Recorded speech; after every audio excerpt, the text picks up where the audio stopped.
Oh, I've got a question on, are central banks around the world at all concerned about independent digital currencies versus central bank fiat currencies, and a potential to move away from the US dollar, which runs oil, all the major commodities which are priced in US dollars, and what sort of impact that would have on the international financial system?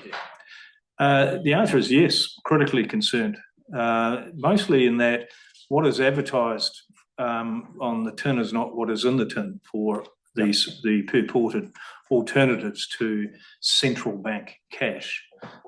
So there's concepts such as a Bitcoin. It's neither a means of exchange, it's not a store of value, and it's not a unit of account, yet people try to use it as that.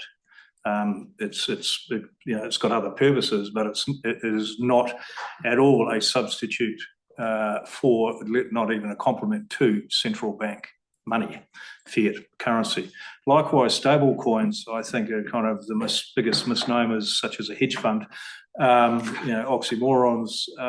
Stable coins are not stable. They're only as good as the balance sheet of the person offering that stable coin, and only as good as that person's willingness through time to see that stable coin good. Fiat currencies, such as the New Zealand dollar, exist because it's got the legislation, power of parliament, ability to tax, and through time, intergenerationally, that there is the balance sheet support behind it, and a credible institution such as an independent central bank to maintain low and stable inflation. So those other coins, the other forms of supposed alternatives to cash, are not. And that is the big regulatory push. The UK are going very hard at the moment on all sorts of laws and regulations. It's very, very difficult. The number one thing we can do is be as transparent and blunt as we can. It's a speculative coin. It is not a currency. It is not central bank cash. Well, we agree on that.